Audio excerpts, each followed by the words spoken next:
এখনকার দিনে আমাদের পশ্চিমবঙ্গ তথা ভারতবর্ষের সমস্ত জায়গায় গ্রাম এবং শহরে কিন্তু মেয়েদের সুরক্ষা প্রদান আমাদের কিন্তু করতে হবে। আর মেয়েরা কোনো ভোগের পাত্র নয়, এটা সবসময় আমাদের মাথায় রাখতে হবে। তাই মেয়েদের প্রতি কিন্তু অনাচার আমাদের বন্ধ করতে হবে, আর মেয়েদের ওপর অত্যাচার কিন্তু আমাদের বন্ধ করতে হবে। কোনো মেয়েকে কিন্তু বিরক্ত করা বা উত্ত্যক্ত করা কিন্তু আমাদের উচিত কাজ নয়। প্রত্যেকটা মেয়েদের আমাদের কিন্তু সম্মান করা উচিত এবং বাড়ির বউদের আমাদের কিন্তু সম্মান করা অবশ্যই উচিত। তাই মেয়েরা বা বউরা রাস্তাঘাটে বেরোলে তাদেরকে উত্ত্যক্ত না করে বরঞ্চ তাদেরকে সহায়তা করব বা তাদেরকে সম্মান জানাবো, এটাই কিন্তু সবথেকে বড় জিনিস। আর ভালোবাসাটা তো অবশ্যই থাকবে, তাদের প্রতি একটা আনুগত্য, তাদের যা সুবিধা অসুবিধে সেটা কিন্তু দেখতে হবে।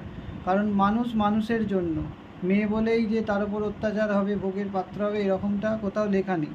এটা কিন্তু মাথায় রাখতে হবে।